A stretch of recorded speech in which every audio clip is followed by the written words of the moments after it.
इसलिए जो भी ये कुछ हो रहा है प्रधानमंत्री श्री नरेंद्र मोदी जी की निगरानी में हो रहा है, इसीलिए मेरा अपना व्यक्तिगत ये राय है कि इन निगाहों को थोड़ा सा हटाने की ज़रूरत है।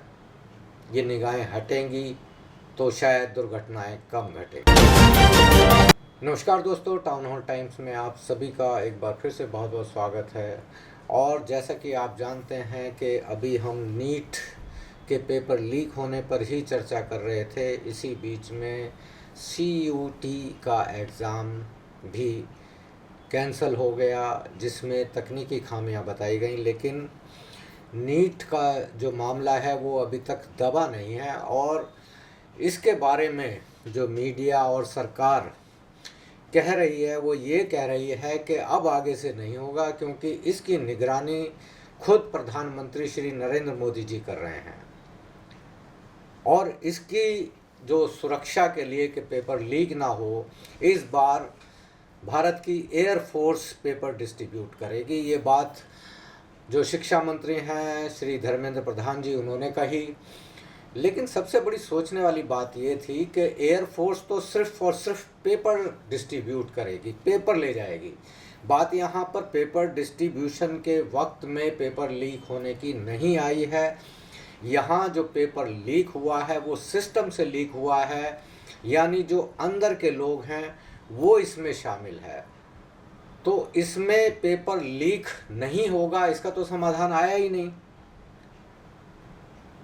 तो इसमें हम कैसे विश्वास कर लें सरकार के ऊपर या श्री धर्मेंद्र प्रधान जी के ऊपर या इस सिस्टम के ऊपर कि आगे से ऐसा कुछ नहीं होगा। दूसरी सबसे बड़ी बात ये दोस्तों कि अगर भारतीय सेना के अंग, वायुसेना, आर्मी, नेवी ही अगर प्रशासनिक कार्यों को अंजाम देंगे तो फिर इस देश में सरकार भी लीक हो गई है और सरकार की पारदर्शिता भी खत्म हो गई है। सरकार एकदम फ्लॉप हो गई है, सरकार एकदम नाकामयाब है। It's a failed state. तो ऐसे में अगर कोई व्यक्ति ये कह रहा है या संस्था ये कह रही है या मीडिया इस बात के लिए चिल्ला रहा है कि जी अब पेपर लीक नहीं होगा क्योंकि इसकी जो निगरानी है प्रधानमंत्री श्री नरेंद्र मोदी जी कर रहे हैं।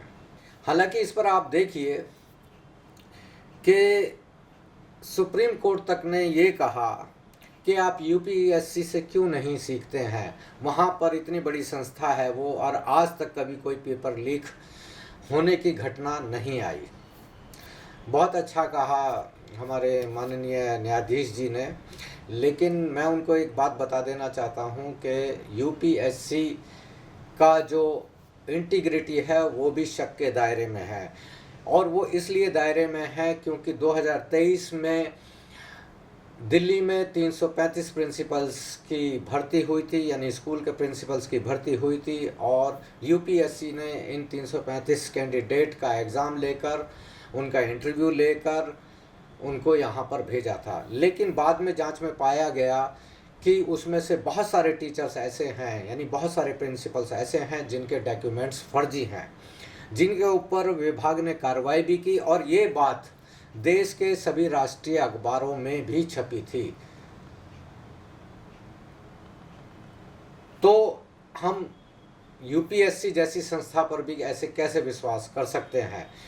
बहुत सारी शिकायतों में UPSC से जब ये कहा गया कि भाई जब आपने एग्ज़ाम किया, आपने इंटरव्यू लिया, उनके ओरिजिनल डॉक्यूमेंट्स भी आपने इंटरव्यू के टाइम पर चेक किए, तो उन डॉक्यूमेंट्स को वेरीफाई कौन करेगा? वेरीफाई भी तो आप ही को करना था। तो इस पर UPSC का जवाब था कि डॉक्यूमेंट्स को वेरीफाई करना हमारा काम नहीं है।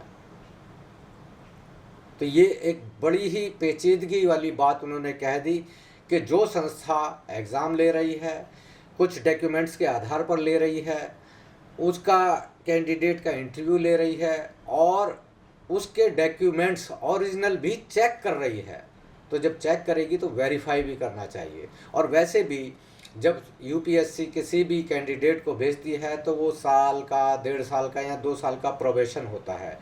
इसी बीच में यूपीएससी उनके डॉक्यूमेंट्स चेक कर सकती थी, लेकिन यूपीएससी ने भी नहीं किया। ये बात हमारे माननीय न्यायाधीश जी को उनकी संज्ञान में नहीं होगा, उनकी जानकारी में नहीं होगी, तो इसीलिए उन्होंने कह दिया कि आप यूपीएससी से सीख लीजिए। खैर, अब बहुत सारी बातें जो हमारे मीडिया कर्मी बता रहे हैं कि जी अब नीट की परीक्षा में अब घोटाला बड़ा मुश्किल है, क्योंकि इसकी जो सीधी निगरानी है वो हमारे माननीय प्रधानमंत्री श्री नरेंद्र मोदी जी कर रहे हैं। बड़ी हैरानी की बात है कि प्रधानमंत्री नरेंद्र मोदी जी की निगरानी में अगर कोई काम होगा तो वहाँ पर किसी भी तरह की कोई कोताही नहीं बरती जाएगी या कोई गड़बड़ी नहीं होगी, ऐसी इस बात की कोई गारंटी नहीं दे सकता, क्योंकि प्रधानमंत्री श्री नरेंद्र मोदी जी की निगरानी में ही देश में 55 लाख करोड़ का कर्ज 230 लाख करोड़ हो गया है। देश में जो डॉलर था वो 55 रुपये से लेकर अब 100 रुपये पर पहुंचने ही वाला है। देश में लगभग 97,000 स्कूल बंद हो गए हैं। देश के अंदर लगभग 15 लाख डॉक्टर्स की, 20 लाख से ज़्यादा नर्स की और लगभग 43 लाख से ज़्यादा पैरामेडिकल स्टाफ्स की कमी है। प्रधानमंत्री श्री नरेंद्र मोदी जी की निगरानी में ही देश में बेरोजगारी चरम सीमा पर पहुंच रही है। एक क्रूड आंकड़ों के अनुसार अगर हम देखें तो लगभग देश में 30 करोड़ से ज़्यादा लोग बेरोजगार हैं या वो टाइमली बेरोजगारी से परेशान हैं। प्रधानमंत्री श्री नरेंद्र मोदी जी की निगरानी के बावजूद ही देश में अभी तक ऐसे लाखों स्कूल हैं कि जहां पर सिर्फ और सिर्फ एक ही टीचर काम कर रहा है। देश की जो स्वास्थ्य सेवाएं हैं वो चरमरा गई हैं। एनटीए जो प्रधानमंत्री श्री नरेंद्र मोदी जी के मंत्री ही देखते हैं, कोई गैर आदमी आकर नहीं देखता है, कोई गैर भाजपाई नहीं है, कोई गैर आरएसएस का आदमी नहीं है, उसमें वो भाजपा का ही आदमी है और उसकी जो जिम्मेवारी है वो प्रधानमंत्री जी के लिए ही है, देश की संसद के लिए है। तो जब वहाँ पर उसके द्वारा बनाई गई संस्था एनटीए लगभग 90 में से 70 से ज़्यादा पेपर लीक हो रहे हैं, देश के युवाओं में असंतोष लगातार बढ़ता ही जा रहा है, तो इसकी जिम्मेवारी भी तो प्रधानमंत्री श्री नरेंद्र मोदी जी की ही होगी। ये थोड़ी ना कह सकते हैं कि जब प्रधानमंत्री नरेंद्र मोदी जी की सरकार है तो हम ये तो नहीं कह सकते कि इसकी जिम्मेवारी किसी विपक्ष की है या किसी अन्य पार्टी की है। इसकी सभी की जिम्मेवारी प्रधानमंत्री श्री नरेंद्र मोदी जी की है और प्रधानमंत्री श्री नरेंद्र मोदी जी की निगरानी के अंदर ये इंडिया एक फेल्ड स्टेट बन चुका है। देश में जिस तरीके से गरीबी, महंगाई, बेरोजगारी बढ़ती जा रही है, ये प्रधानमंत्री श्री नरेंद्र मोदी जी की निगरानी में ही हो रहा है। अब कोई आकर ये ना कह दे कि प्रधानमंत्री नरेंद्र मोदी जी तो अधिकतर विदेशों में रहते हैं, वो विदेश यात्राओं में होते हैं, इसलिए इसमें उनका कोई दोष नहीं है, क्योंकि उस वक्त में प्रधानमंत्री नरेंद्र मोदी जी निगरानी नहीं कर रहे होते हैं।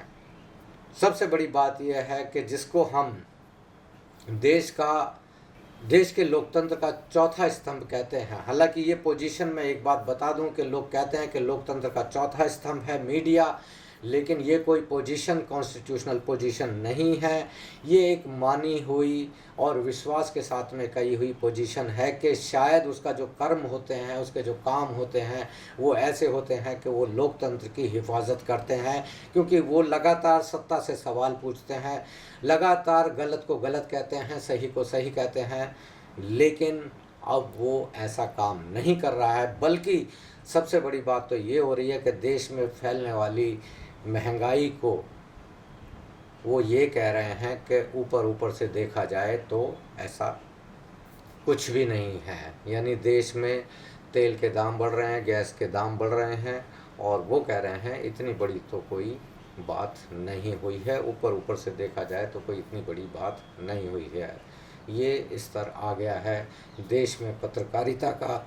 इसलिए जो भी ये कुछ हो रहा है प्रधानमंत्री श्री नरेंद्र मोदी जी की निगरानी में हो रहा है, इसीलिए मेरा अपना व्यक्तिगत ये राय है कि इन निगाहों को थोड़ा सा हटाने की ज़रूरत है।